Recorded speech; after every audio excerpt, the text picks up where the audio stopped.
Hello dear students and welcome to my classroom. I am Aditi Gupta, your biology mentor. और आज की हमारी special series है CUET के लिए. यस, तो आज की सीरीज है CUET स्पेशल. आज के इस सेशन में हम principles of inheritance and variation and molecular basis of inheritance in दो चैप्टर्स से कुछ ऐसे क्वेश्चंस डिस्कस करने जा रहे हैं जिनकी CUET में आने की प्रोबेबिलिटी हमें ज्यादा लगती है, यानी कि इस एग्जामिनेशन के पॉइंट ऑफ व्यू से ये क्वेश्चन हमें इंपॉर्टेंट लगते हैं. इन क्वेश्चंस की प्रैक्टिस से हमारी इन दोनों चैप्टर्स के लिए जो अंडरस्टैंडिंग है वो डेफिनेटली बहुत बढ़ने वाली है. तो इस सेशन का, इस सीरीज का फायदा उठाएं और देखें कि आपकी तैयारी में कहाँ कमी है और उसे दूर कर ले एग्जामिनेशन के पहले, ताकि CUET जब आप अटेम्प्ट कर रहे हो तब आप ना कि केवल सिलेक्ट हो, आप बहुत अच्छी रैंक के साथ एक बहुत अच्छे कॉलेज तक पहुंचे. ओके, तो without wasting much time, come on, let's begin today's session. जैसा कि मैं बता चुकी हूं, आज का सेशन दो चैप्टर से रिलेटेड है and those chapters are principle of inheritance and variation and molecular basis of inheritance. तो शुरू करते हैं आज का session. The very first question on the screen is Mendel selected dash characters with dash pea plant varieties. Options 14-7, 7-14, 3-7, 7-3. बच्चे, हम जानते हैं बहुत ही इजी, बहुत ही सिंपल एनसीईआरटी बेस्ड क्वेश्चन है ये. यहाँ पूछा जा रहा है कि मेंडल ने कितने कैरेक्टर्स लिए थे और कितने पी प्लांट लगे थे उनके लिए. वी नो दिस कि मेंडल ने 7 कैरेक्टर्स लिए थे. कितने कैरेक्टर्स लिए थे? मेंडल टुक 7 कैरेक्टर्स. और कितने पी प्लांट से लिया था उन्होंने इन 7 कैरेक्टर्स को? So there were total of 14 pea plants. कितने थे? There were total of 14 pea plants. So the right answer here is 7 and 14. Okay, और ये 14 जो पी प्लांट्स थे कैसे थे? They were pure lines. पढ़ा है ना हमने हमारी एनसीईआरटी में, कैसे थे ये? दे were pure line in nature. चलो आगे बढ़ते हैं नेक्स्ट क्वेश्चन की तरफ. What can be the probable reason for that Mendel selected garden pea, Pisum sativum, for his experiments? Options are: it is an annual plant, pea possess clear contrasting traits and flower shows self-pollination, thus true breeding. It is easy to artificially cross-pollinate the pea flowers, या all of the above. बहुत easy question है and I know आपको इसका answer भी पता है, but चलिए एक एक ऑप्शंस को एक्सप्लोर कर लेते हैं. It is an annual plant. क्यों कह रहे हैं कि Pisum sativum that is pea is an annual plant? क्या मतलब है एनुअल प्लांट का? एनुअल प्लांट का मतलब है ऐसा प्लांट जो अपनी लाइफ साइकिल को सिंगल ग्रोइंग सीजन में कंप्लीट करता है, starting from the germination to the seed setting. यानी कि जर्मिनेशन से लेकर के सीड फॉर्मेशन तक का काम सिंगल ग्रोइंग सीजन में ये कंप्लीट करता है. तो क्या ये बात पाइसम सटाइवम के लिए सही है? बिल्कुल सही है, absolutely correct. P possess clear contrasting traits. Clear contrasting traits, और आपको पता है ना मेंडल ने ऐसे कितने कॉन्ट्रास्टिंग ट्रेट्स लिए थे? 7 पेयर्स ऑफ कॉन्ट्रास्टिंग ट्रेट्स लिए थे ना मेंडल ने. मेंडल ने 7 पेयर्स ऑफ कॉन्ट्रास्टिंग ट्रेट्स लिए थे, जिसकी हेल्प से उन्होंने लॉज ऑफ इनहेरिटेंस दिया था. It is easy to artificially cross-pollinate the pea plant. Yes, हम जानते हैं ये कैसा प्लांट है. It is a bisexual plant. यहाँ पर एक टेक्निक डिस्क्राइब की थी emasculation and bagging की. तो with the help of emasculation, anther को रिमूव किया गया और स्टिग्मा की बैगिंग की गई थी. And then from the pollen grain of the desired plant, उस पॉलन ग्रेन को स्टिग्मा में क्या किया था? स्प्रेड करने के बाद उसकी रीबैगिंग की गई थी.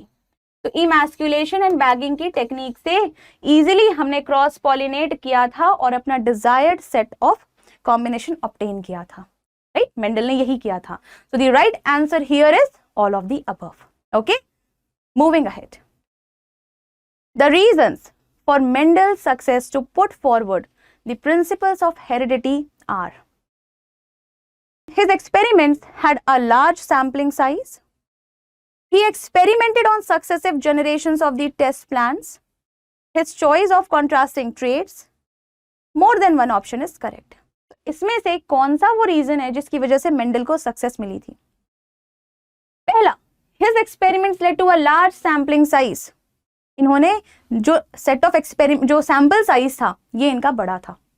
बहुत सारे प्लांट्स में इन्होंने ये एक्सपेरिमेंट को रिपीट किया था, जिससे इनकी बात और प्रूफ होती है और एविडेंट होती है। He experimented on successive generation. Successive generation का मतलब समझ रहे? जैसे मेंडल ने फॉर एग्जाम्पल प्योर पेरेंट लिए थे, इनसे मेंडल को F1 मिला था, दिस वॉज F1, देन फिर F1 की सेल्फिंग से मेंडल को F2 मिला, followed by F3, F4, so on and so far. इसी को हम क्या कहते हैं? Successive generation. ठीक है, तो ये मेंडल ने किया था। His choice of contrasting traits, जो इन्होंने ट्रेड्स चूज किए थे, कोइंसिडेंटली कह लीजिए मेंडल ने लिंकेज डिस्कवर नहीं किया था, बिकॉज जो कैरेक्टर्स इन्होंने लिए थे वो या तो अलग अलग क्रोमोसोम्स में प्रेजेंट थे, और अगर सिंगल क्रोमोसोम में प्रेजेंट थे तो भी वो डिस्टेंटली लोकेटेड थे, है ना। तो मेंडल इस मामले में लकी निकले थे, राइट। तो his choice of contrasting traits, all these parameters lead to his success, so right answer here will be more than one option is correct. Okay, तो ऐसे हर एक स्टेटमेंट को बहुत ध्यान से पढ़ते हुए जब आप सॉल्व करेंगे, आपसे क्वेश्चन कभी गलत नहीं होगा। Moving ahead, what do we mean by monohybrid cross and dihybrid cross? ये ऐसे टर्म्स हैं जो जेनेटिक्स में हम बहुत फ्रीक्वेंटली पढ़ते हैं और सुन रहे होते हैं, यूज कर रहे होते हैं। तो इसका क्या मतलब है? इससे बेसिक तो कोई और क्वेश्चन नहीं हो सकता। चलो इन स्टेटमेंट्स को पढ़ते हैं। A monohybrid cross is performed for one generation, whereas dihybrid cross is performed for 2 generation. क्या कितनी जनरेशन के लिए परफॉर्म कर रहे हैं ये डिसाइड करेगा? गलत, this is absolutely wrong. A monohybrid cross involves a single parent, whereas a dihybrid cross involved 2 parents. नहीं, ये भी गलत है। वी नो कि सेक्सुअल रिप्रोडक्शन में मेल एंड फीमेल दोनों पेरेंट की रिक्वायरमेंट होती है ना, और मोनोहाइब्रिड एंड डाइहाइब्रिड ये टर्म इस बेसिस में सिलेक्ट नहीं होते हैं। A monohybrid cross produces a single progeny, whereas a dihybrid cross produces 2 progenies. Is it so? नहीं, ये अगेन एक फॉल्स स्टेटमेंट है। तो हमारे पास लास्ट स्टेटमेंट बचता है जो कि सही जवाब होगा, बट हम सेलेक्ट करने से पहले उसे पढ़ लेते हैं। A monohybrid cross involves individuals with one heterozygous character. एक हेट्रोजाइगस कैरेक्टर होगा, whereas a dihybrid cross involves individuals with 2 heterozygous characters. देखिए कैपिटल T स्मॉल t, ये इंडिविजुअल इज हेट्रोजाइगस, कितने कैरेक्टर्स के लिए? ओनली सिंगल कैरेक्टर, तो ये monohybrid हो गया। Similarly capital R small r, capital Y small y, ये 2 कैरेक्टर्स के लिए कैसा है? हेट्रोजाइगस है, तो ये क्या हो गया? डाइहाइब्रिड को रिप्रेजेंट करेगा। ठीक है, जैसे यहाँ पर कैपिटल R ये राउंड को रिप्रेजेंट कर रहा है, कैपिटल Y येलो को रिप्रेजेंट कर रहा है। राउंड और येलो क्या है? सीड का शेप और सीड का कलर। ओके, तो इस तरीके से, और यहाँ पे कैपिटल T ये टॉल को रिप्रेजेंट कर रहा है। आ रही है ना बात समझ में? तो right answer here will be option number D. Okay, moving ahead, the phenotypic expression of an organism may be affected if the modified allele produce. phenotypic expression का मतलब जो हमें दिख रहा है ना, तो वो एक्सप्रेशन जो है वो कब वेरी कर सकता है? Options are a less efficient enzyme, एक ऐसा एंजाइम जो कि लेस एफिशिएंट है, जो अपने सबस्ट्रेट पे पूरी तरीके से कंप्लीटली एक्ट नहीं कर सकता, कर तो रहा है बट इनकम्प्लीटली कर रहा है, लेस एफिशिएंट कह रहे हैं हम उसे। ठीक है, तब भी हमें डिजायर्ड फिनोटाइप नहीं मिलेगा। Second option, a non functional enzyme, enzyme completely non functional है, तो सबस्ट्रेट पे एक्ट कर ही नहीं पा रहा, फिर भी हमें डिजायर्ड फिनोटाइप नहीं मिलेगा। No enzyme at all, enzyme का प्रोडक्शन ही नहीं हो रहा, तो substrate again as it is है। इन तीनों ही कंडीशन में क्या हमें डिजायर्ड फिनोटाइप मिलेंगे? नहीं मिलेंगे। That means the right choice here will be option number 4 और option number D, any of the above. Okay, moving ahead, the unmodified allele represents the dash allele and the modified allele is generally the dash allele. अब unmodified allele को हम क्या कहते हैं और modified allele को हम क्या कहते हैं? तो बेटा जी जो unmodified allele हैं those are generally termed as dominant, और जो modified हो जाते हैं हम उन्हें recessive कह रहे होते हैं। ओके, एक और टर्मिनोलॉजी जो हम यहाँ यूज कर सकते हैं unmodified allele के लिए, we can call them as wild type, wild type, parental type भी कहते हैं। ठीक है ना, जनरली डोमिनेंट और वाइल्ड टाइप को हम या तो कैपिटल अल्फाबेट से रिप्रेजेंट करेंगे, फॉर एग्जाम्पल कैपिटल आर या कैपिटल टी, या फिर हम इन्हें प्लस साइन से भी रिप्रेजेंट करते हैं। आपने ये जेनेटिक्स में पढ़ रखा है। और जो मॉडिफाइड अलील हैं वो उसे हम म्यूटेंट फॉर्म कह सकते हैं, या फिर म्यूटेंट टाइप, या फिर रेसेसिव टाइप। और इसे जनरली हम स्मॉल अल्फाबेट से डिनोट करेंगे, ठीक है ना, स्मॉल अल्फाबेट से हम डिनोट करते हैं इसे जनरली रेसेसिव या म्यूटेंट टाइप को। So right answer is option number D. Moving ahead, among the 7 characters of P as studied by Mendel, the number of traits related to pod and seed respectively are। आपसे पूछा है कि Mendel ने जो 7 characters study किए थे या 7 pairs of traits study किए थे, उनमें पॉड और सीड से रिलेटेड कौन से कैरेक्टर थे। चलिए देखते हैं, पॉड से रिलेटेड कौन से कैरेक्टर मेंडल ने लिए थे। तो पॉड का शेप लिया था इन्फ्लेटेड और कंस्ट्रिक्टेड, यस और नो, है ना। फिर दूसरा, पॉड का कलर लिया था ग्रीन और येलो, दो फीचर्स लिए थे इसके। सिमिलरली फॉर सीड, सीड का शेप लिया था राउंड और रिंकल्ड, यस और नो, राइट। और फिर सीड का शेप लिया था, सॉरी सीड का कलर लिया था, शेप तो बता दिया मैंने आपको। तो सीड का कलर लिया था, यहां पर इन्होंने कौन से कैरेक्टर्स लिए थे, सीड का शेप और सीड का कलर, और कलर यहाँ पे येलो और ग्रीन के कॉम्बिनेशन में था। तो इन दोनों ही केसेस में कितने कैरेक्टर्स लिए थे, 2 लिए थे। So the right answer here will be option number 1, 2 and 2। Okay, चलिए moving ahead. Which of the following is a dominant trait chosen by Mendel for pea plant? Chosen by Mendel for pea plant. Green pod, green seed, yellow pod, constricted pod, इसमें से कौन से dominant trait है, चलिए देखते हैं। Constricted pod recessive trait है, green seed recessive trait है।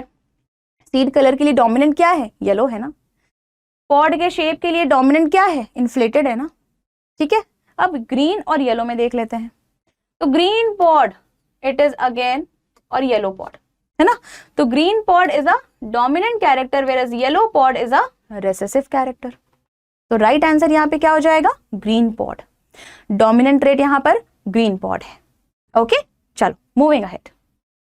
The reasons for Mendel success was statistical record of experiments, consideration of one character at a time, use of pure lines that is pure breeding varieties, all of the above।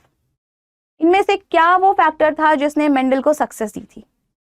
सबसे पहला statement है statistical record of experiments. ये बिल्कुल सही बात है। हमारी NCERT ये हमें क्लियरली बताती है कि मेंडल ने जितने भी एक्सपेरिमेंट्स किए थे उनको रिकॉर्ड किया था, और biological expression with the help of statistics उन्होंने इन चीज़ों को प्रूव किया था। हम रेशियोज पढ़ते हैं ना मेंडल के जो भी एक्सपेरिमेंट्स हैं उनमें, तो ये स्टैटिस्टिकल रिकॉर्ड इन्होंने मेंटेन किया था, जो उनके उस टाइम के अकॉर्डिंग बहुत आगे की बात थी। तभी लोग उनकी बात समझने को तैयार नहीं थे। Then consideration of one character at a time, उन्होंने एक टाइम पर एक या दो, मतलब फ्यू कैरेक्टर्स को ही कंसिडर किया था टू अवॉइड कंफ्यूजन। बहुत सारे वेरिएबल्स उन्होंने इंक्लूड नहीं किए थे, और उन्होंने प्योर लाइन यानी कि ट्रू ब्रीडिंग प्लांट लिया था, प्योर ब्रीडिंग वेराइटी ली थी, है ना, प्योर ब्रीडिंग वेराइटी ली थी। तो ये सारे के सारे फैक्टर्स सही हैं। That means the right answer here is option number D, all of the above. Okay, चलो moving ahead. Mendel's work remained unrecognized till 1900 for which of the following reasons? हम जानते हैं ना कि 1900 तक, इस समय तक मेंडल का वर्क जो था अनरिकॉग्नाइज रहा था। फिर 3 साइंटिस्ट ने इंडिपेंडेंटली क्या किया था, इनके वर्क को रीडिस्कवर किया था, ह्यूगो डी व्राइस ने, कॉरेंस ने एंड शर्माक ने, राइट। सो क्या रीजन था कि इनका वर्क अनरिकॉग्नाइज रहा था? Let us go through the options. His mathematical approach to explain biological phenomena was unacceptable to many biologists of his time. ये just मैंने आपको अभी explain किया है। Second, he could not provide the physical proof for the existence of factors, जिसे हम genes के नाम से जानते हैं। हम जानते हैं मेंडल ने कहा था कि जो ऑफस्प्रिंग है उनके पास पेरेंट से कुछ ट्रांसफर हो रहा है, और उस कुछ को उन्होंने क्या कहा था, फैक्टर कहा था। बट ये जो फैक्टर है जिसे हम आज जीन्स के नाम से जानते हैं, ये फिजिकली कब प्रूव हुए थे? जब सटन एंड बोवरी ने क्रोमोसोमल थ्योरी ऑफ इनहेरिटेंस दिया था, जब उन्होंने क्रोमोसोम के बिहेवियर को स्टडी किया था ड्यूरिंग सेल डिवीजन और उसको रिलेट किया था जीन के बिहेवियर से, राइट? तब हमें फिजिकल एग्जिस्टेंस दिखी थी। And third, he did not believe in the blending concept. Mendel ने कहा कि दो कैरेक्टर्स आपस में इंटरमिक्स नहीं होते हैं, जो कि उस समय बहुत ही कॉमन सा थॉट प्रोसेस हुआ करता था। He did not believe in the blending। उन्होंने साफ कहा है, एनसीईआरटी हमें ये साफ बताती है, मेंडल ने क्या कहा कि अगर कोई कैरेक्टर है, फॉर एग्जाम्पल हाइट का कैरेक्टर है ना, तो हाइट का कैरेक्टर जो है वो दो अलील से रिप्रेजेंट होता है, capital T for tall, small T for dwarf. और ये जो अलील्स हैं ये अपनी जो कैरेक्टर की सैंक्टिटी है इसे मेंटेन रखते हैं, ये आपस में मिक्स नहीं होते हैं। और यही रीजन है कि जो प्रोजेनीज थी उनमें हमें या तो टॉल प्रोजेनी देखने को मिल रही थी या तो ड्वार्फ देखने को मिल रही थी, कोई इंटरमीडिएट नहीं देखने को मिल रही थी। There was no blending of the character. Okay, so the right answer here is all of the above. ये सारे ही रीजंस या सारे ही स्टेटमेंट्स रिस्पॉन्सिबल हैं मेंडल के वर्क को अनरिकॉग्नाइज रहने के लिए। ठीक है, तो this all are the responsible factors. आगे बढ़ते हैं। Two plants are crossed, resulting in offspring with a 3:1 ratio for a particular trait. What does this mean? जैसे ही आप 3:1 देखते हो आपको याद आ जाना चाहिए, तुरंत याद आ जाना चाहिए कि ये कौन सा रेशो है 3:1? ये है फिनोटिपिक रेशो। कौन सी जनरेशन का? F2 का। F2 कब मिली थी? जब F1 की सेल्फिंग की थी मेंडल ने, है ना। तो 3:1 क्या है? मोनोहाइब्रिड क्रॉस का फिनोटिपिक रेशो है। What is this? This is the phenotypic ratio of monohybrid cross. Options पढ़ते हैं। The parents were true breeding for contrasting traits. Both the parents were heterozygous for a single trait. The blending of traits has occurred. Each offspring has the same alleles for each of the two traits. इनमें से कौन सा statement आपको justify करता हुआ नजर आ रहा है कि 3:1 रेशो हमें कब मिलेगा? मैंने आपको क्या बताया? This is the phenotypic ratio of monohybrid cross.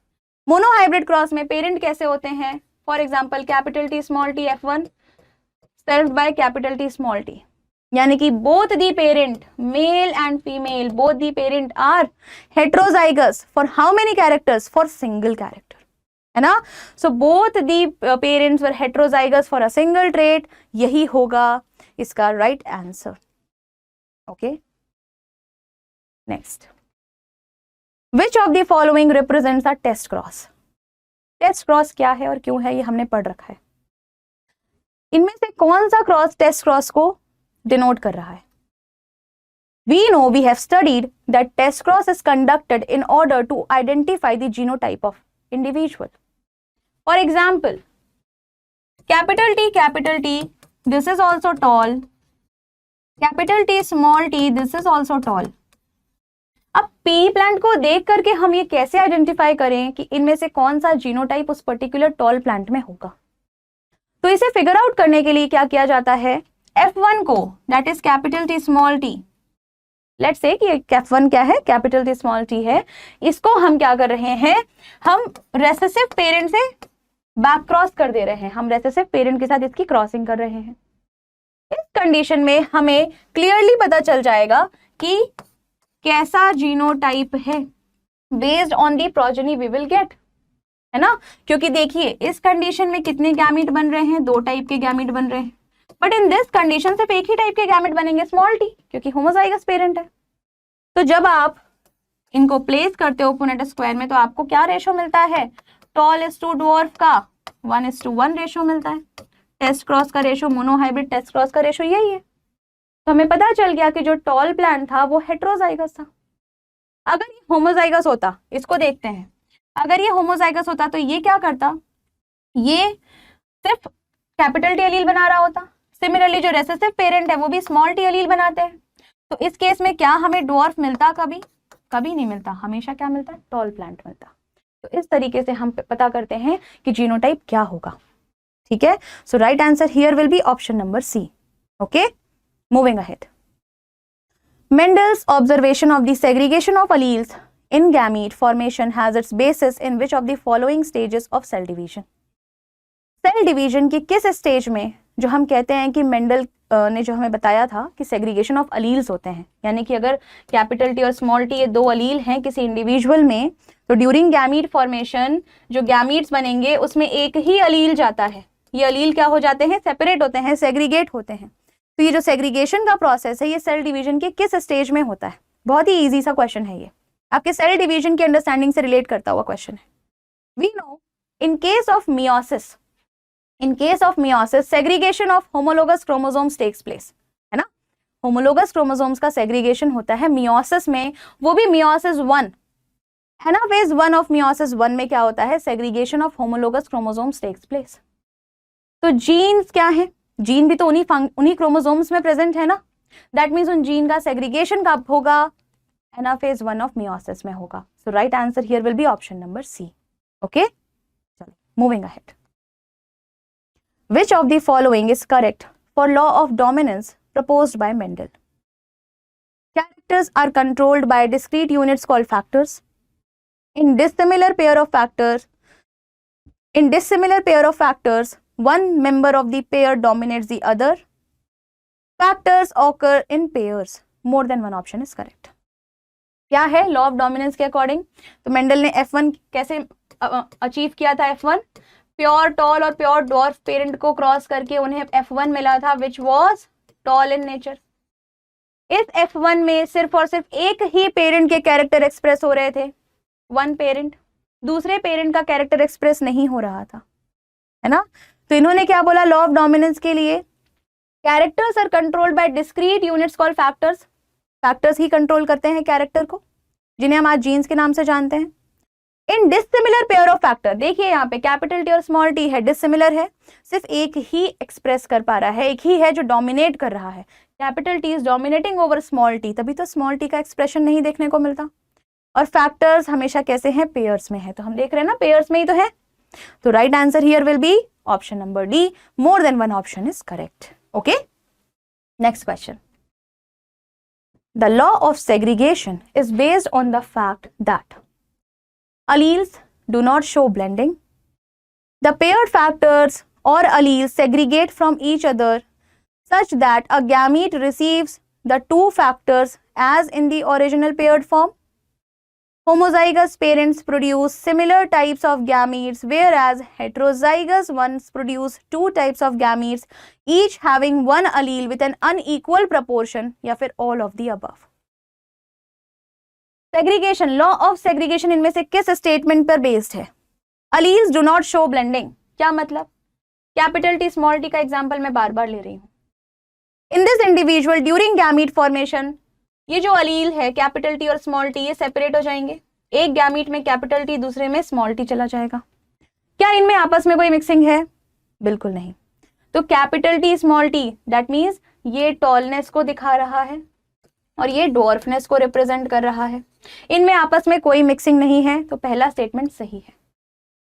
The paired factors of alleles segregate, segregate तक तो सही कह रहे हैं बात, सेग्रीगेट तो हो रहे हैं, मगर क्या हर एक गैमीट में दो फैक्टर रिसीव हो रहे हैं? क्या this statement is wrong.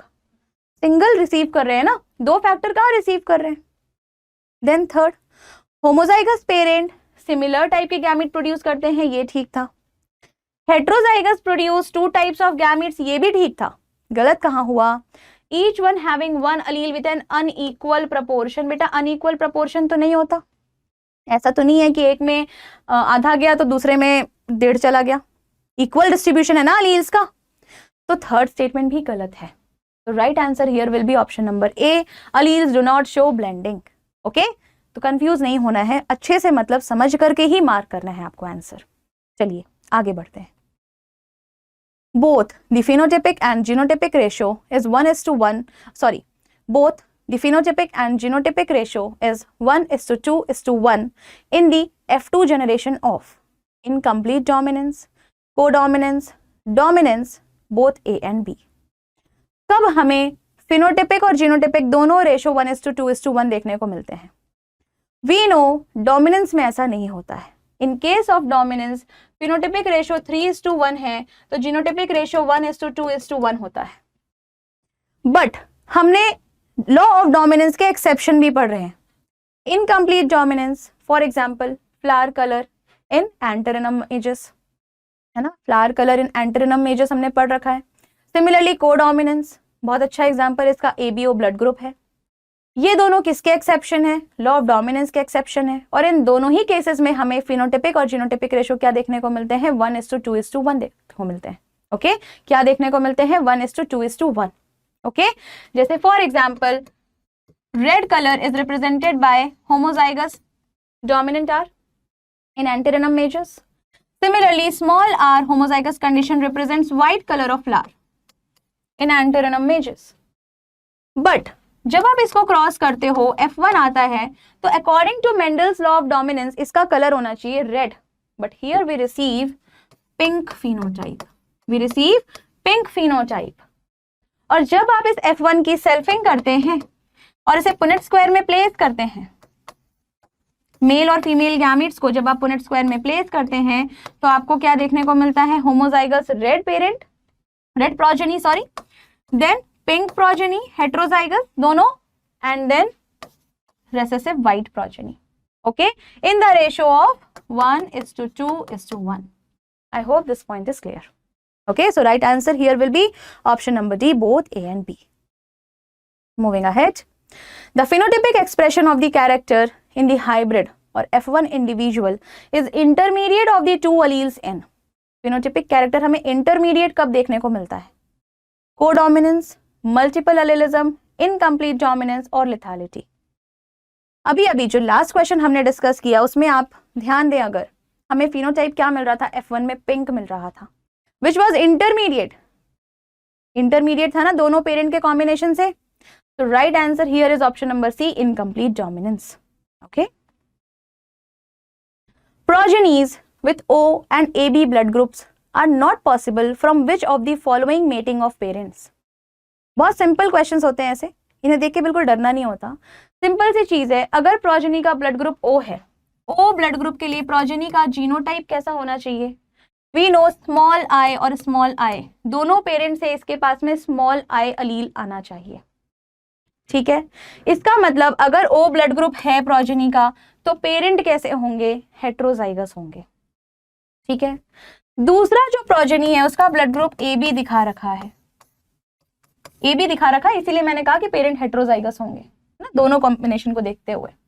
AB कब पॉसिबल है? जब इस प्रोजेनी को एक पेरेंट से IA अलील मिले और दूसरे पेरेंट से IB अलील मिले, है ना. तो यहाँ पे पॉसिबल जीनोटाइप पेरेंट के क्या हो सकते हैं? पॉसिबल जीनोटाइप जो पेरेंट के हो सकते हैं वो ये हो सकते हैं कि एक पेरेंट IA के लिए हेट्रोजाइगस हो जाए और दूसरा पेरेंट IB के लिए हेट्रोजाइगस हो जाए, है ना. तो इस केस में क्या है, जब ये IA और IB अलील कंबाइन होंगे तब ब्लड ग्रुप हो जाएगा AB, राइट. और जब ये स्मॉल i और स्मॉल i कंबाइन होंगे तब ब्लड ग्रुप हो जाएगा O, क्योंकि हम जानते हैं कि जो स्मॉल i अलील हैं ये कोई भी शुगर प्रोड्यूस नहीं करते हैं, ये रेसेसिव होते हैं. वेयर एज A और B जो हैं ये कोडोमिनेंट है. A जो IA अलील है ये A टाइप की शुगर प्रोड्यूस करती है और IB अलील B टाइप की शुगर प्रोड्यूस करती है. तो अब हम देखते हैं कि इनमें से कौन सा कॉम्बिनेशन पॉसिबल नहीं दिख रहा हमें. Look at options. Option A में पेरेंट को O बना दिया, एक पेरेंट को O और दूसरे को AB. क्या इससे O और AB ब्लड ग्रुप पॉसिबल है? नहीं पॉसिबल है. रिमेंबर प्रोजेनी में दोनों पेरेंट से एक एक अलील आनी है. Right answer here will be option number ए. क्यों है ये मैंने आपको सॉल्व करके बता दिया. Okay, moving ahead. Which of the following is not an example of multiple allelism? Multiple allelism मतलब दो से ज्यादा अलील जब हमें देखने को मिलती हैं तो वो कंडीशन होती है मल्टीपल अलीलिज्म की.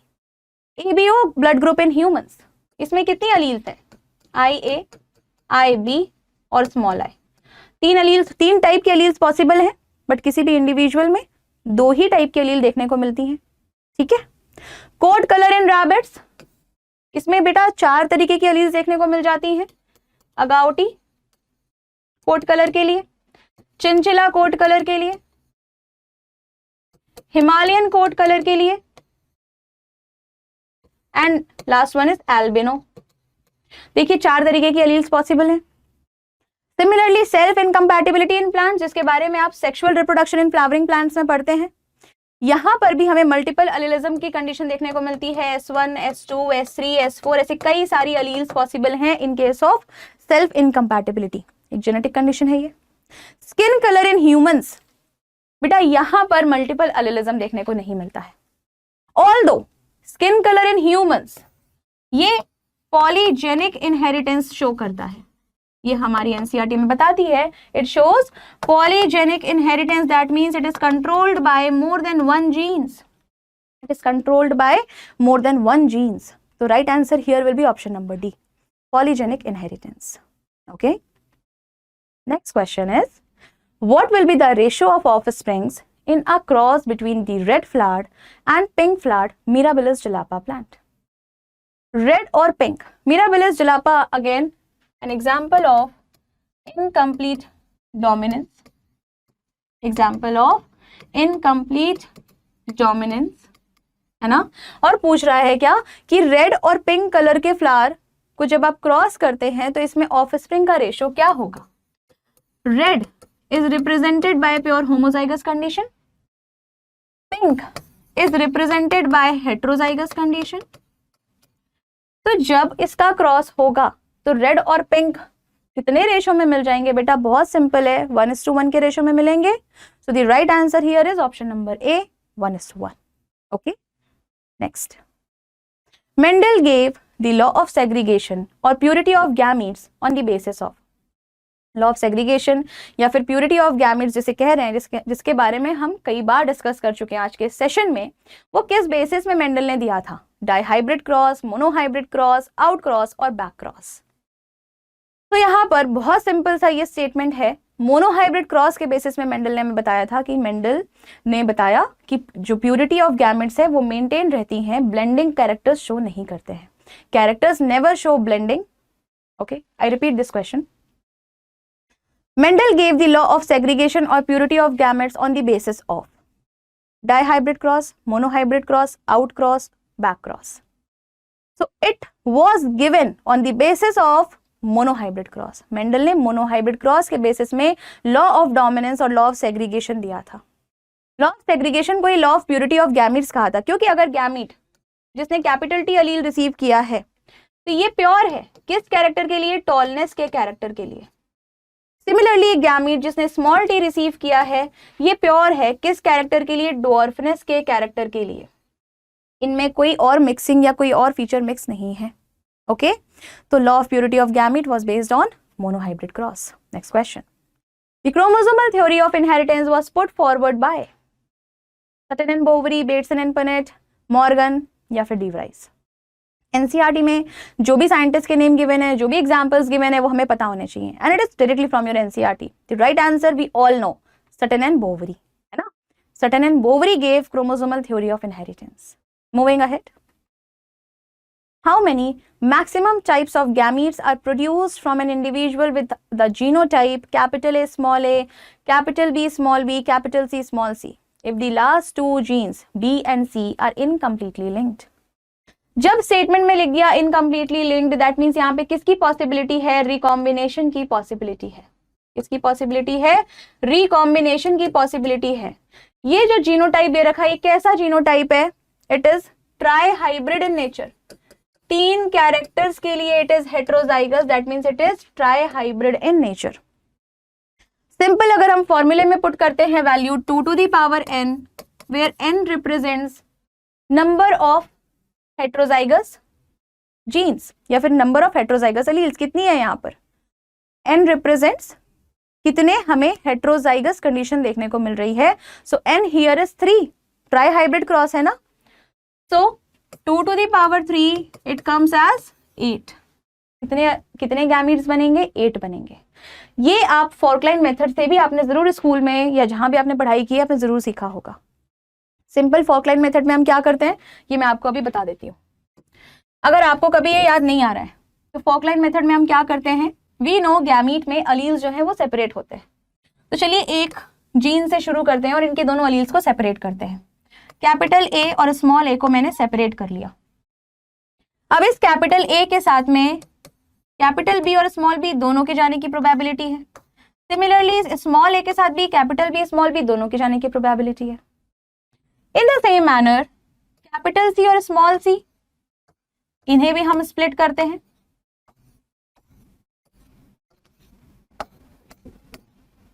Like this. अब देखते हैं कि पॉसिबल कितने गैमीट्स बने हैं। Capital A, capital B, capital C, तो पहला गैमीट हमें ये मिल गया। Capital A, capital B, small C, दूसरा गैमीट हमें ये मिल गया। Capital A, small B, capital C, तीसरा गैमीट हमें ये मिला। कैपिटल ए, स्मॉल बी और स्मॉल सी, चौथा गैमीट हमें ये मिल गया। Small A, capital B, capital C, पांचवा ये मिला। Small A, capital B, small C, तो सिक्स्थ गैमीट हमें ये मिला। Then small A, small B और capital C, seventh gamete, and the last और the eighth gamete is small A, small B and small C. तो जो हमने यहाँ इस फॉर्मूले से निकाला था वो सेम टू सेम हमने इस फोर्कलाइन मेथड से भी निकाल करके देख लिया। Although examination point of view से ये लेंदी मेथड है, बट समझने के लिए ये आसान है। तो समझ के आप देख लें कि कैसे 8 गैमीट्स बन रहे हैं, बट एग्जामिनेशन में आपको यही यूज करना है। Okay, so the right answer here is option number A. Moving ahead, a test cross of F1 individuals produced the following number of offsprings. मैंने आपको इस सेशन के शुरुआत में बताया था कि हम पॉजिटिव या प्लस लिखते हैं तो हम किसको रिप्रेजेंट करते हैं, डोमिनेंट फॉर्म को रिप्रेजेंट करते हैं, ठीक है, या फिर वाइल्ड टाइप को रिप्रेजेंट करते हैं, या फिर पेरेंटल फॉर्म को रिप्रेजेंट करते हैं, ठीक है। तो यहाँ पर हम ये भी जानते हैं कि जब भी क्रॉसिंग हो रही है ज्यादा नंबर ऑफ इंडिविजुअल्स किसके मिलते हैं, पेरेंटल टाइप्स के मिलते हैं। ये हमने मेंडल का डाइहाइब्रिड क्रॉस जब पढ़ा था उसमें देखा है। डाइहाइब्रिड क्रॉस का रेशो याद है ना, 9:3:3:1, जिसमें से जो 9 थे वो पेरेंटल टाइप को रिप्रेजेंट कर रहे थे, राउंड एंड येलो। सिमिलरली जो 1 था वो भी पेरेंटल टाइप को रिप्रेजेंट कर रहा था, रिंकल्ड एंड ग्रीन। जो बीच में 3:3 मिले थे वो हमें न्यू कॉम्बिनेशन देखने को मिले थे, ठीक है, राउंड के साथ में ग्रीन या फिर रिंकल के साथ में येलो। अब यहां पर हमें कुछ नंबर ऑफ इंडिविजुअल्स दे रखे हैं और हमसे पूछा है what is the distance between the genes A and B. Simply हम कह सकते हैं कि हमारे पास जो पेरेंटल टाइप है वो है ये parental type, we have these, that means total 40 plus 40 80 parents. okay, recombinants हमारे पास कितने हैं, so we have 10 plus 10 20 as recombinants, 10 plus 10 20 as recombinants. अगर हमसे पूछा है distance between the genes, हम सिंपल फॉर्मूला पुट करते हैं। Formula is total number of recombinants, कितने recombinants हैं, divided by total number of individuals, divided by total number of individuals into 100, है ना। हमने ये ऑलरेडी फिगर आउट कर लिया कि रिकॉम्बिनेंट्स कौन से और पेरेंटल कौन से हैं। तो we have 20 as recombinant and total 100 into 100, so which gives us a number of 20. So out of the given option, the right answer here is 20 map unit. Okay, so 20 map unit और सेंटीमॉर्गन, सेंटीमॉर्गन is the unit, है ना। तो ये distance हमने इस तरीके से determine कर लिया। अगेन बहुत सिंपल और डायरेक्ट क्वेश्चन है। मूविंग अहेड, आप देख रहे हो जेनेटिक्स से बहुत सारी डाइवर्सिटी बनती है क्वेश्चंस की, बट उनके लिए हमें डरना नहीं है, बस हमारी एक अच्छी अंडरस्टैंडिंग होनी चाहिए। इन क्वेश्चंस को फॉलो करने से आपको ये जरूर समझ में आ रहा है कि जब आप थ्योरी पढ़ते हो, जब आप क्या पढ़ते हो, जब आप थ्योरी पढ़ रहे हो तो थ्योरी पढ़ते वक्त आपको ये भी ध्यान रहेगा कि क्वेश्चंस कैसे पूछे जा रहे हैं, और साथ साथ में आपका ध्यान उनको सॉल्व करने की तरफ रहेगा। एक अप्रोच डेवलप होगी आपके माइंड में। ओके, चलो moving ahead. SRY gene is located on, options are Y chromosome, X chromosome, chromosome number 12, chromosome number 10। जिन भी बच्चों को SRY जीन पता है वो कभी कंफ्यूज नहीं होंगे। What is the full form of SRY gene? It is sex determining region on Y chromosome. SRY is sex determining region on Y chromosome, which is also known as TDF, testis determining factor. तो कहाँ present है, पता चल गया, option number A Y chromosome में। Okay चलो moving ahead.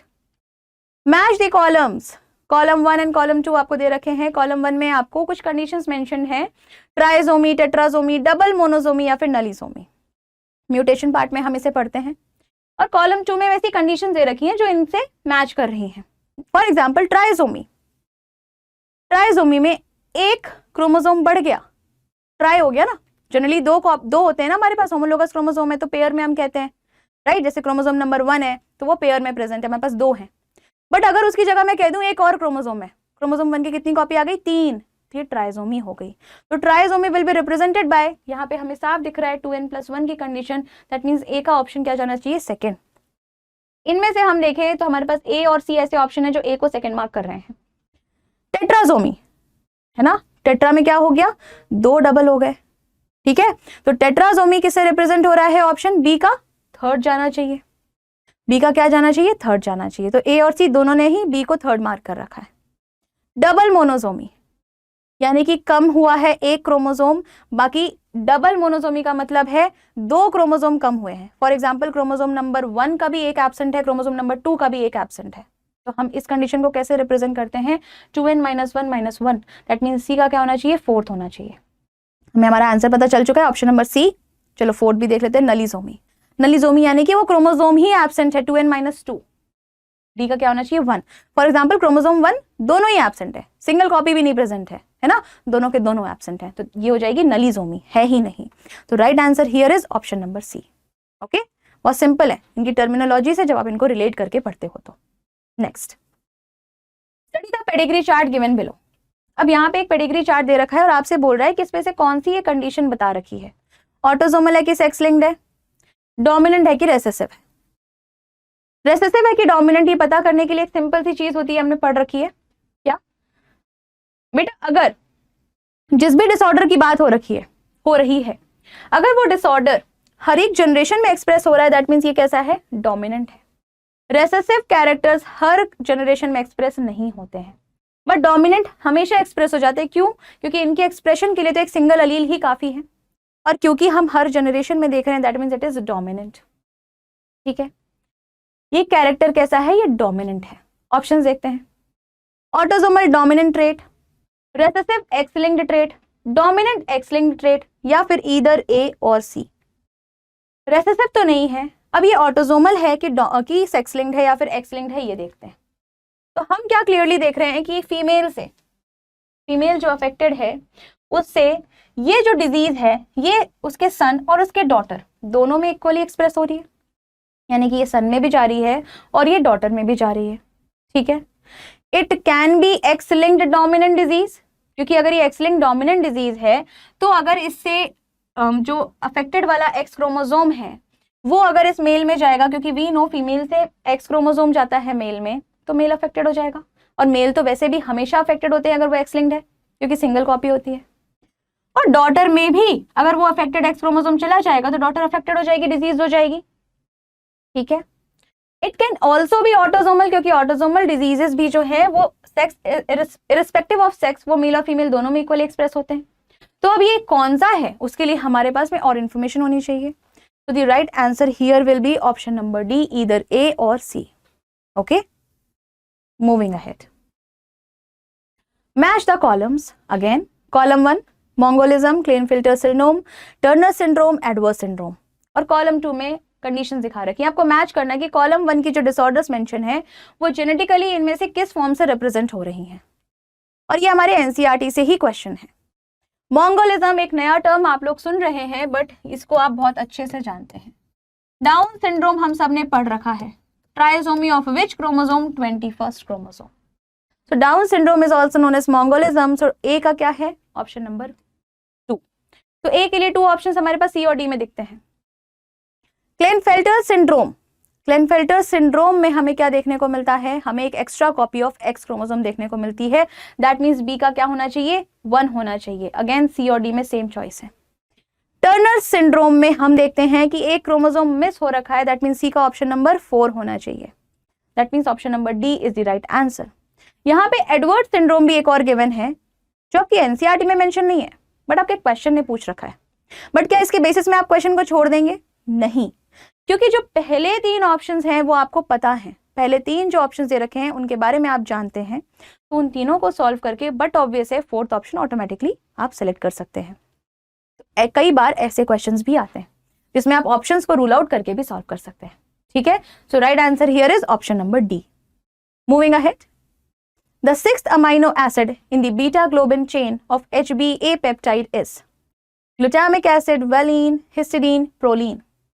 एक disorder के बारे में आपने पढ़ा है जेनेटिक्स में, जिसे हम कहते हैं सिकल सेल अनीमिया, पढ़ा है ना। सिकल शेप की आरबीसी हो जाती है, सिकल शेप की आरबीसी हो जा रही है ना। सिकल सेल अनीमिया कब होता है? जब बीटा ग्लोबिन चेन के 6th पोजीशन पे प्रेजेंट है अमाइनो एसिड कौन सी? ग्लूटामिक एसिड, जो किससे रिप्लेस हो जाती है? वेलिन से रिप्लेस हो जाती है, तब आती है ये डिसीज वाली condition sickle cell anaemia. Okay, so right answer here is glutamic acid. Next, which of the following is found in a DNA? DNA deoxyribonucleic acid में क्या प्रेजेंट है? डीएटीपी, जीएमपी, डीयूएमपी या डीऑक्सीराइबोन्यूक्लियोसाइड मोनोफॉस्फेट, इनमें से क्या प्रेजेंट है डीएनए में? बेटा वी नो डीएनए किसका पॉलीमर है? न्यूक्लियोटाइड का पॉलीमर है। न्यूक्लियोटाइड कब बनता है? जब शुगर के साथ नाइट्रोजन बेस और फॉस्फेट कंबाइन होते हैं। तो यहां पर जो सबसे बेस्ट ऑप्शन है वो क्या दिख रहा है हमें? Option number D, deoxyribose.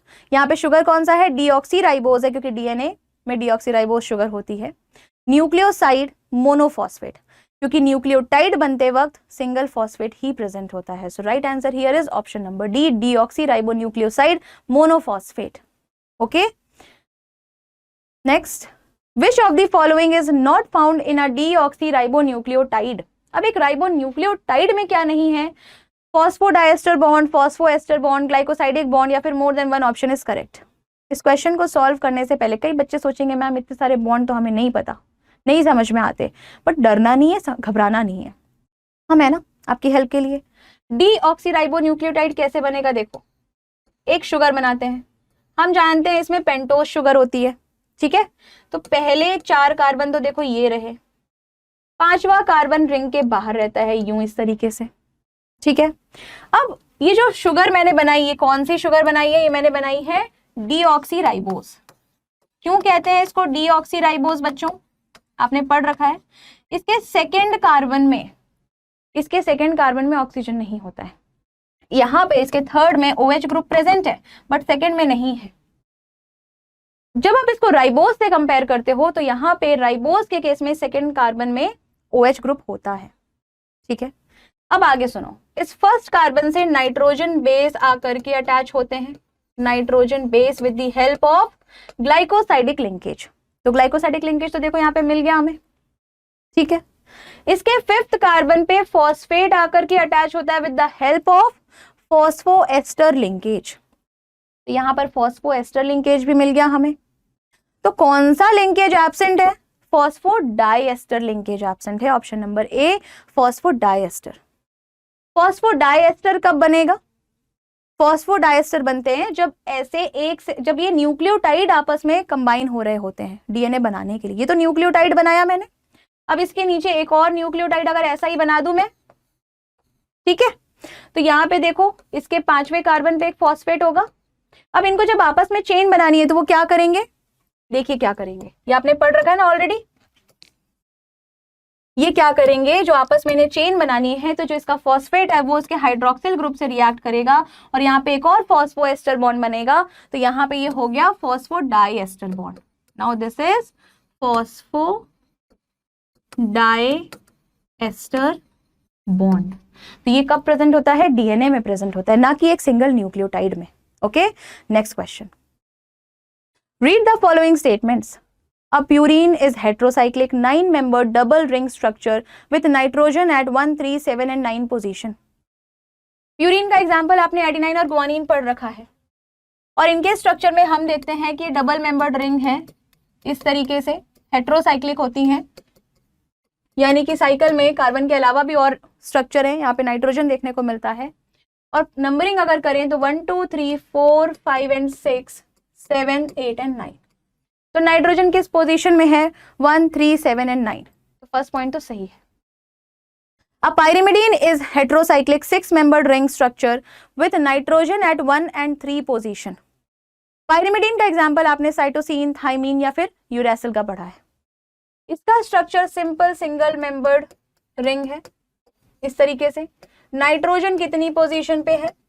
1 and 3, 2 position पे नाइट्रोजन प्रेजेंट है। तो ये स्टेटमेंट भी सही है।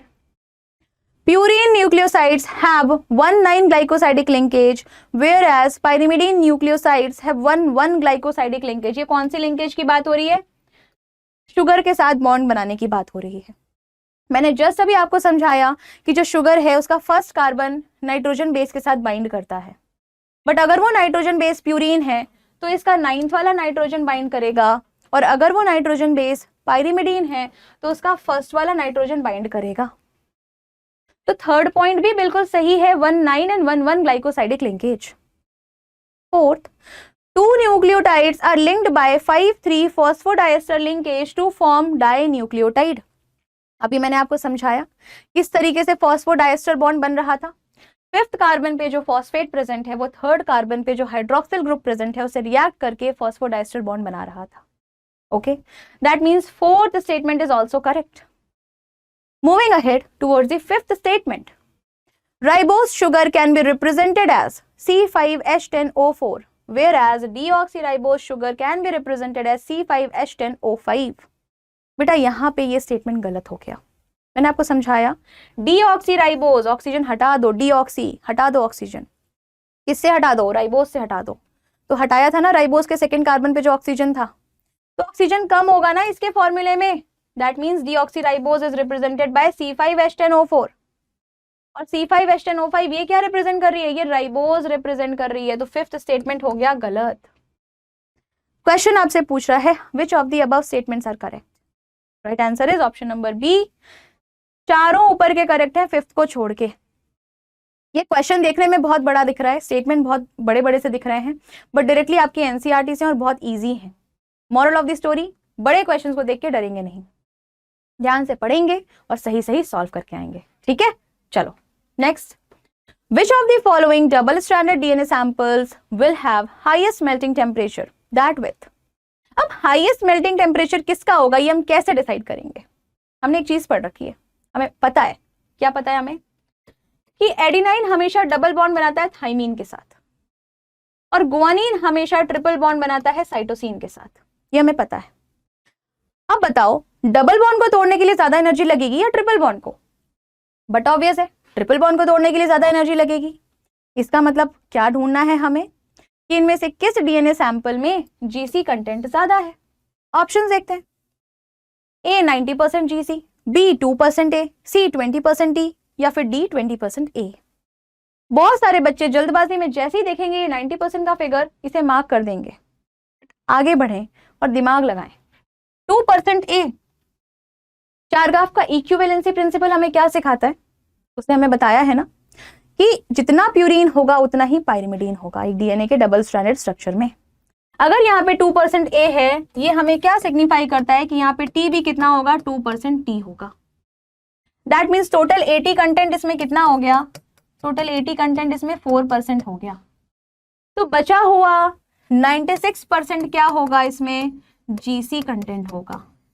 तो ऑप्शन ए के पास 90% जीसी ज्यादा हुआ या ऑप्शन बी का 96 वाला जीसी ज्यादा हुआ? But obviously option number B 96% GC ज्यादा हुआ। तो ये सेम चीज को लिखने का तरीका अलग है, गलत नहीं करिएगा, यहाँ पे नेगेटिव हो सकते हैं। ठीक है, moving ahead. The main polymerising enzyme in DNA replication is DNA polymerase 1, DNA polymerase 2, DNA polymerase 3 या फिर हेलिकेज। इनमें से कौन सा मेन डीएनए पॉलीमराइजिंग एंजाइम है? So we know it is DNA polymerase 3। DNA pol 1 and 2 ये generally DNA repair और proof reading का काम कर रहे होते हैं, एंड प्रूफ रीडिंग। ठीक है, डीएनए रिपेयर और ये प्रूफ रीडिंग का काम कर रहे होते हैं। Moving ahead towards the next question. Watson and Crick gave the famous double helix DNA model based on dash produced by dash. Options are Density gradient centrifugation, Michelson and Stahl. Density gradient centrifugation, Morris, Wilkins and Rosalind Franklin. X-ray diffraction, Michelson and Stahl. X-ray diffraction, Morris, Wilkins and Rosalind Franklin. जितने options यहाँ पे दे रखे हैं, density gradient सेंट्रिफ्यूगेशन, मिचेल्सन and स्टाहल, ये कब किया था इन्होंने? ये इन्होंने किया था जब इन्होंने प्रूव किया था semi conservative method of DNA replication, semi conservative method of DNA replication. तो ये स्टेटमेंट तो नहीं होगा। सही क्या है? एक्सरे डिफ्रैक्शन की इमेज जो प्रोड्यूस की थी किसने? विल्किंस एंड फ्रैंकलिन ने। तो right answer is option number D, X ray diffraction, Maurice, Wilkins and Rosalind Franklin. Okay, moving ahead. Which of the following is correct for a double-stranded DNA molecule? The two chains have anti-parallel polarity, which means one chain has the polarity 5' to 3' and the other also has 5' to 3' polarity. अगर दोनों की polarity same है तो फिर हम इसे anti parallel क्यों कहेंगे? तब तो हमें इसे पैरेलल कह देना चाहिए। स्टेटमेंट तो कुछ ऐसा सिखा रहा है हमें, बट क्या ये पैरेलल होता है? नहीं, ये हमेशा एंटी पैरेलल होता है। यानी कि 5-3 अगर एक स्ट्रैंड की पोलैरिटी है तो दूसरे की कैसी होनी चाहिए? 3' to 5'। तो पहला स्टेटमेंट तो गलत है। It is a polymer of ribonucleoside triphosphates. क्या ये राइबोन्यूक्लियोसाइड ट्राइफॉस्फेट का पॉलीमर है? क्या डीएनए में शुगर राइबोज होती है या डीऑक्सी राइबोज होती है? उसमें डीऑक्सी राइबोज होती है। ठीक है, डीऑक्सी राइबोन्यूक्लियोसाइड मोनोफॉस्फेट्स प्रेजेंट होते हैं डीएनए में। तो ऑप्शन नंबर बी भी गलत हो गया। The pitch of the helix is 3.4 angstrom. क्या एंगस्ट्रॉम में इसकी पिच इतनी है या फिर नैनोमीटर में इतनी है? तो अगेन थर्ड स्टेटमेंट भी गलत हो गया। The backbone is constituted by sugar phosphate and bases project inside. ये बात बिल्कुल सही है, क्योंकि वी नो कि जो दो स्ट्रैंड होती हैं डीएनए की एंटी पैरेलल होती हैं और उनकी बैकबोन बनती है शुगर और फॉस्फेट से, और बीचों बीच नाइट्रोजन बेस के स्टैक्स प्रेजेंट होते हैं। ठीक है, so the right answer here is option number D. Okay, moving ahead. The length of double stranded DNA double helix in a human somatic cell is approximately. कितने base pair long है double stranded DNA of human cell? Options are 3.3 into 10 to the power 9 base pairs, or 6.6 into 10 to the power 9 base pairs, 3.3 into 10 to the power 6 base pairs, और 6.6 into 10 to the power 6 base pairs, है ना? यानी कि millions में है या billions में है, और क्या नंबर है? We know the answer। इसका सही जवाब क्या है? 6.6 into 10 to the power 9 base pairs, और जब आप इसकी लेंथ निकालते हो तो लेंथ कम्स अप्रोक्सीमेटली 2.2 मीटर्स। कितना डीएनए लंबा है? 2.2 मीटर्स के अप्रॉक्स लंबा है। ठीक है, moving ahead. In a nucleosome the histone core is made of. आपने न्यूक्लियोसोमल मॉडल ऑफ डीएनए फोल्डिंग पढ़ा होगा और उसमें आपने हिस्टोन ऑक्टामर के बारे में जरूर पढ़ा होगा। हिस्टोन ऑक्टामर बना होता है कुछ 4 हिस्टोन प्रोटीन के डाइमर से, और वो 4 हिस्टोन प्रोटीन कौन से हैं? H2A उस डबल है, डाइमर हो गए। Similarly H2B in the dimer form. Similarly, H3 का डाइमर, and then H4 का dimer. So we have total of 8 histone protein. 4 और 4 8 हो गए ना यहाँ पर। तो हमें हिस्टोन का ऑक्टामर देखने को मिलता है, इसी को हम न्यूक्लियोसोम कह रहे हैं। और कौन कौन से हैं? So out of the given options we have option number A, H2A, H2B, H3 and H4, है ना? कि डबल यानी कि डाइमर। तो यहाँ पे डाइमर प्रेजेंट है। यहाँ पर एक लिंकर हिस्टोन भी होता है। कौन सा होता है वो? जल्दी से बता दो। H1 होता है ना? H1 is the linker histone. ठीक है, H1 is the linker histone. चलो, moving ahead. There are dash DNA dependent RNA polymerases which catalyzes all types of RNA in bacteria। 3, 2, 5 और सिंगल। एक बैक्टीरिया में कितने टाइप के RNA पॉलीमरेज प्रेजेंट हैं? बेटा बैक्टीरिया में कोई साइटोप्लाज्मिक कंपार्टमेंटेशन नहीं है। जितने ही टाइप के RNA है, बड़ा ही सिंपल सा इसकी फिजियोलॉजी हम देखते हैं, सिंपल सी इसकी मशीनरी है। तो हमें जितने भी टाइप के RNA हैं वो कितने RNA पॉलीमरेज सिंथेसाइज करते हैं? सिंगल। अनलाइक यूकेरियोट्स में we see RNA polymerase 1, RNA polymerase 2 and RNA polymerase 3, है ना? RNA polymerase 1 is mainly involved in the synthesis of rRNA, ribosomal RNA जिसे हम कहते हैं. RNA polymerase 2 is mainly involved in the synthesis of mRNA, which is the messenger RNA. And RNA polymerase 3 is responsible for the synthesis of tRNA, that is the transfer RNA.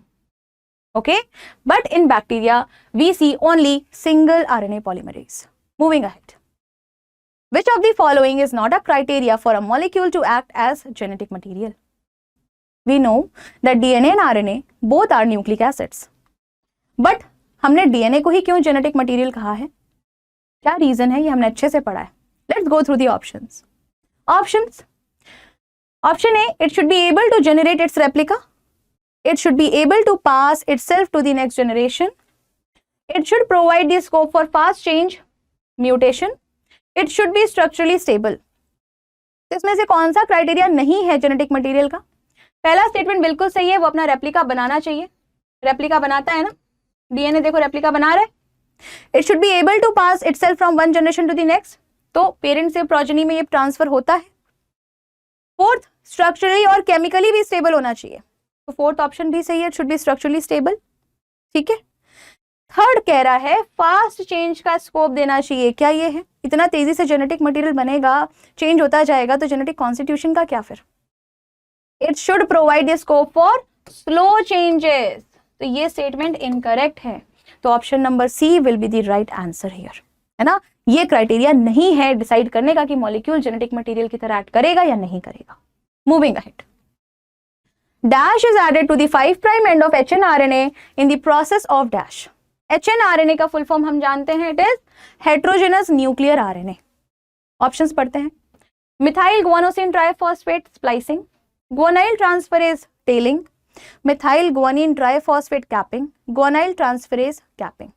हम जानते हैं कि HNRNA से यानी कि heterogeneous nuclear RNA से जब ये mRNA बनता है, यहाँ पर होती है कुछ मॉडिफिकेशन, यहाँ पे होती हैं कुछ मॉडिफिकेशंस. ठीक है. तो HNRNA के 5' और 3' दोनों ही एंड पे कुछ सीक्वेंसेस ऐड होते हैं.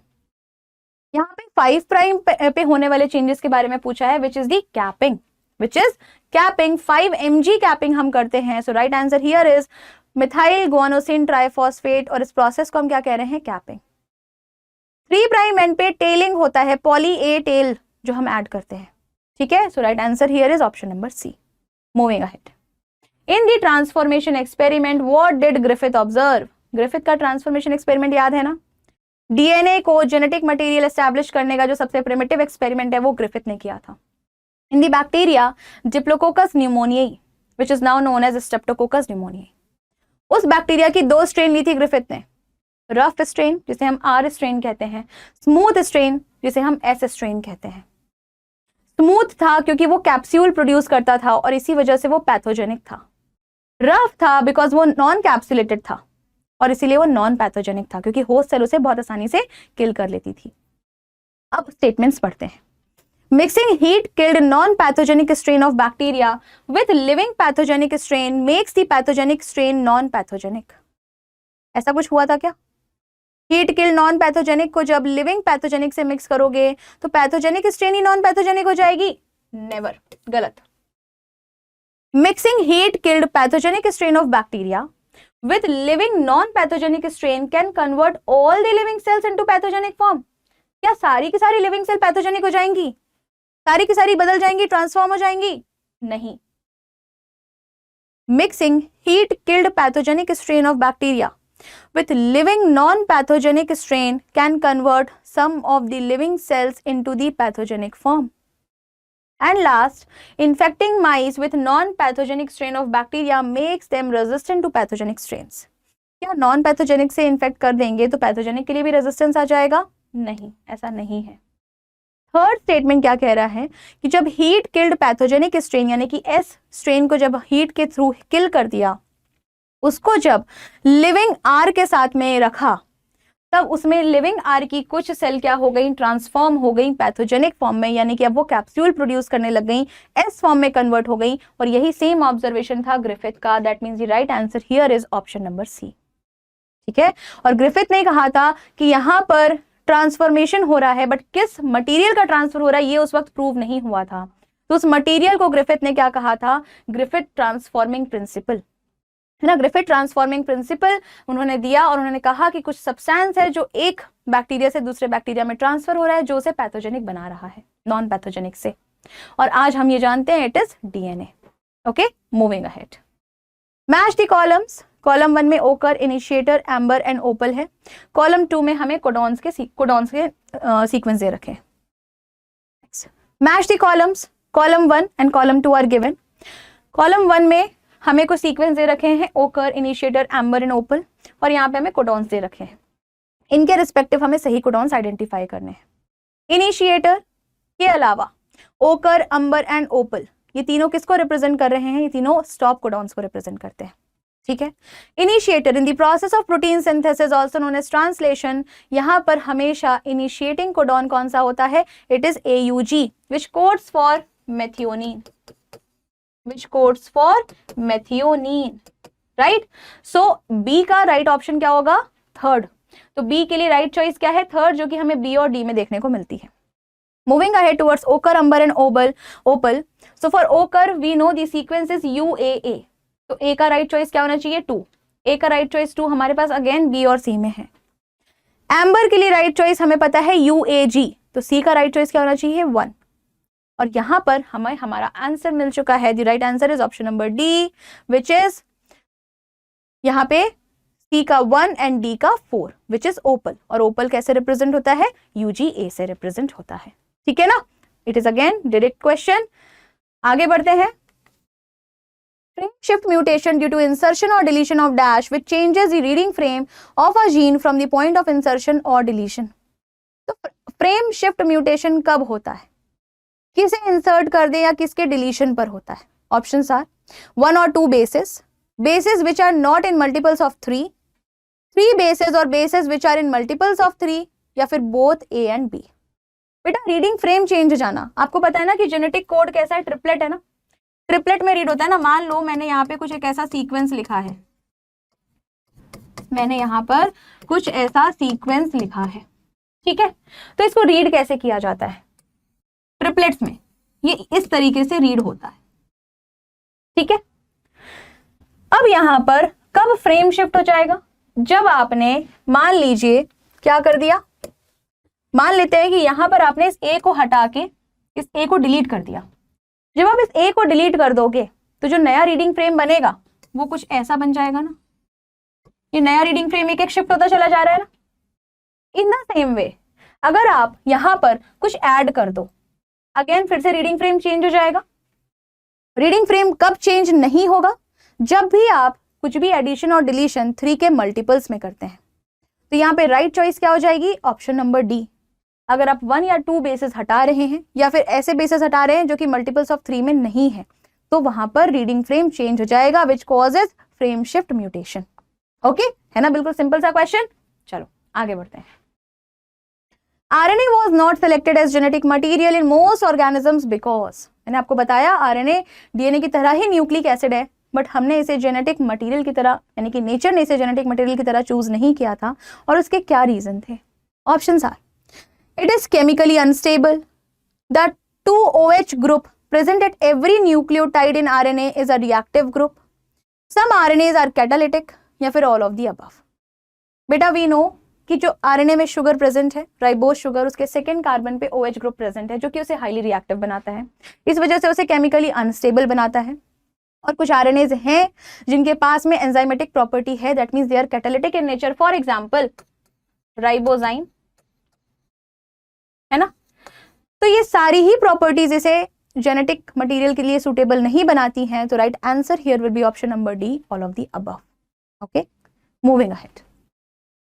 The model for semi-conservative DNA replication was initially put forward by, experimentally तो प्रूव मिजेल्सन एंड स्टाल ने किया था, थोड़ी देर पहले हमने डिस्कस भी किया है, बट इसे इनिशियली किसने बताया था? मिजेल्सन एंड स्टाल ने। वॉटसन एंड क्रिक ने, विल्किंस, चलो फिर से, द मॉडल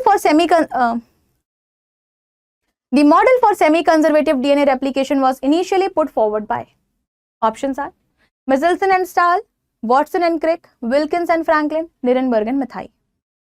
मिचेल्सन एंड स्टाल ने हमें एक्सपेरिमेंटली प्रूव करके बताया था, एक्सपेरिमेंटली, है ना। राइट आंसर इसका क्या है, Watson and Crick. Watson and Crick ने क्या किया था, हमें बताया था कि सेमी कंजर्वेटिव मेथड से डीएनए का रेप्लिकेशन होता है, बट एक्सपेरिमेंटली प्रूव किया था मिचेल्सन एंड स्टाल ने।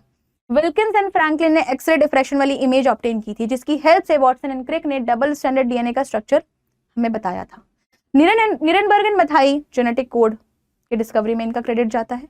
तो moving ahead towards the next question, transcription as well as replication occurs in, transcription यानी कि the process of synthesis of RNA from DNA, replication मतलब यहाँ पे जनरली हम बात करें रेप्लिकेशन की तो डीएनए का कॉपी बनाना, डीएनए की खुद की अपनी कॉपी बनाना, DNA replication. Occurs in the direction of 5 prime से 3 प्राइम डायरेक्शन, 3 प्राइम से 5 prime, 3 prime to 2 prime, 2 prime से 5 प्राइम। कुछ कंफ्यूजन नहीं है, कहीं कंफ्यूजन नहीं है, क्यों? क्योंकि चाहे डीएनए पॉलीमरेज हो चाहे आरएनए पॉलीमरेज हो, इन दोनों को ही एक ही रास्ते में चलने की आदत है, और वो रास्ता कौन सा है, 5 प्राइम से 3 prime direction. Okay, moving ahead, Why Okazaki fragments are formed during replication or DNA replication? Options are anti-parallel nature of DNA. Option B, DNA polymerase is designed to synthesize DNA from 5 prime to 3 prime only. The parent double-stranded DNA helix opens gradually, or more than one option is correct. पहली चीज, DNA का जो thread है, इतना लंबा thread double stranded, क्या वो पूरा का पूरा एक साथ रेप्लिकेट होना शुरू हो जाएगा, पूरा का पूरा अनवाइंड हो जाएगा? ऐसा नहीं होता है, कुछ कुछ पोर्शन में वो रेप्लिकेट होता जाता है। जिस जगह से रेप्लिकेशन शुरू हो रहा है वहां पे एक रेप्लिकेशन फॉर्क का फॉर्मेशन होता है, ये सब चीजें हमने पढ़ रखी हैं। डीएनए की दोनों स्ट्रैंड्स एंटी पैरेलल हैं। यहाँ पर एक बात ध्यान देने की वो ये है कि डीएनए पॉलीमरेज डीएनए की जो चेन है उसे आगे बढ़ाता है किस डायरेक्शन में, in the direction of 5 prime to 3 prime. ठीक है, तो लेट्स सी, अगर ये डीएनए है ना, 5 प्राइम से 3 प्राइम, देन 3 प्राइम से 5 प्राइम, यहां पर कुछ इस जगह पे रेप्लिकेशन फॉर्क ओपन हुई है, मतलब डीएनए जो स्ट्रैंड है ये ओपन हुई है, यहाँ पे रेप्लिकेशन फॉर्क का फॉर्मेशन हुआ है। तो 5 प्राइम से 3 प्राइम वाली स्ट्रैंड और 3 प्राइम से 5 प्राइम वाली स्ट्रैंड, मैंने आपको बताया कि डीएनए पॉलीमरेज हमेशा कहाँ मूव करा सकती है, कैसे कैटेलाइज कराती है, 5 प्राइम से 3 प्राइम। तो देखिए 3 प्राइम के ऑपोजिट में प्राइमर आया, एंड देन डीएनए पॉलीमरेज आकर के यहाँ पे चेन को सिंथेसाइज करा in the direction of 5 prime to 3 prime. तो ये वाली स्ट्रैंड तो बेटा कंटिन्यूसली चलती जाएगी, ये यहाँ पे डीएनए खुलता जाएगा, ये कंटिन्यूसली सिंथेसाइज होती चली जाएगी। ये है कौन सी स्ट्रैंड, लीडिंग स्ट्रैंड। इसके ऑपोजिट जब हम देख रहे हैं 5 प्राइम के ऑपोजिट यहाँ पे 3 प्राइम होगा और यहाँ पे कहीं पे होगा 5 प्राइम। यहाँ पर आके बना प्राइमर अटैच हुआ, and then DNA polymerase 5 prime से 3 प्राइम इस डायरेक्शन में नई स्ट्रैंड को ऐड करेगा। इन दिस केस बेटा अब ये डीएनए का जो ये हेलिक्स है ये और ओपन होगा पीछे की साइड, तो फिर से यहाँ पे एक नया प्राइमर आके ऐड होगा ना, फिर से यहाँ पे एक नई चेन बनेगी, तो टुकड़ों में बन रही है। इसी स्ट्रैंड को हम क्या कहते हैं, लैगिंग स्ट्रैंड, और ये जो फ्रैगमेंट्स बनते हैं उन्हीं को हम क्या कहते हैं, ओकाजाकी फ्रैगमेंट्स। तो ये क्यों बन रहे हैं, क्योंकि डीएनए पॉलीमरेज हमेशा 5 प्राइम से 3 प्राइम ही सिंथेसाइज करता है, और डीएनए की जो स्ट्रैंड है वो एंटी पैरेलल है ना। साथ ही साथ जो डीएनए है, ये जो हेलिक्स है, ये ग्रेजुअली ओपन हो रहा है, थोड़े थोड़े पोर्शन में ओपन हो रहा है। तो मोर than one option is correct. Okay, moving ahead, DNA sequence polymorphism in satellite DNA options are inheritable from parents to children, form the basis of DNA fingerprinting, arise due to mutation, और more than one option is correct. Polymorphism यानी कि उस sequence में बहुत सारे variation या फिर form देखने को मिलना। तो ये सारे के सारे ऑप्शंस बिल्कुल करेक्ट हैं। डीएनए सीक्वेंस पॉलीमॉर्फिज्म, इसी की हेल्प से हमें डीएनए फिंगरप्रिंटिंग हम कर पाते हैं। ये इनहेरिट होते हैं एक पेरेंट से चिल्ड्रन में, ठीक है ना। तो चिल्ड्रन के पास जो भी ये डीएनए सीक्वेंस पॉलीमॉर्फिज्म देखने को मिलते हैं, ये अपने दोनों पेरेंट्स के कॉम्बिनेशन में देखने को मिलते हैं, और इसी को बेस बना करके हम डीएनए फिंगरप्रिंटिंग में ये केसेस को सॉल्व करते हैं। सिमिलरली ये किसकी वजह से अराइज होते हैं, तो it arises due to mutation. So more than one option is correct. Next question, human genome project was HGP। Okay, one second. So moving ahead towards the next question. DNA sequence polymorphism in satellite DNA. Options are inheritable from parents to children, form the basis of DNA fingerprinting, arise due to mutation. More than one option is correct. DNA sequence polymorphism के लिए ये सारी की सारी बातें सही लिख रखी हैं. ये इनहेरिट होते हैं पेरेंट्स से ऑफस्प्रिंग में. डीएनए फिंगरप्रिंटिंग भी हम इन्हीं के बेसिस पे कर पाते हैं. ये म्यूटेशन की वजह से चेंजेस हमें देखने को मिलते हैं नेचर में. So more than one option is correct. Okay, moving ahead towards the last question of today's session. I hope you guys enjoyed this session और इस सेशन ने आपकी बहुत हेल्प की होगी इन दोनों ही चैप्टर्स की एक बहुत अच्छी अंडरस्टैंडिंग को डेवलप करने में. चलिए आज का लास्ट क्वेश्चन देखते हैं. HGP was. Options are a 13-year-old project got completed on April 14 in 2003, coordinated by National Institute of Health, NIH, US, Department of Energy and Wellcome Trust of UK. A mega project. All are correct. Human Genome Project. HGP stands for, it is Human Genome Project, जिसमें complete human genome की sequencing की थी. It was a mega project और इसमें सबसे last में sequence होने वाला जो क्रोमोसोम था वो था chromosome number 1. So all the points which are mentioned over here are correct for Human Genome Project. So all are correct here. Option number D is the right choice. Okay. So guys, as I told you, ये special series किसके लिए लाई गई है? आपके CUET exam की तैयारी बहुत अच्छे से कराने के लिए लाई गई है. ठीक है, हम फिर मिलेंगे फिर नए सेशन के साथ में. आज के सेशन से आपने जरूर कुछ ना कुछ सीखा होगा और अब दोबारा जब आप इन चैप्टर्स को पढ़ें तो आप बहुत ध्यान से एक एक लाइन को पढ़ें और देखें कि कैसे क्वेश्चंस बन सकते हैं और ऐसे ही आपकी NCERT से उठ करके क्वेश्चंस आपके एग्जाम में जाएंगे. तो बेटा, all the best, take care, good bye.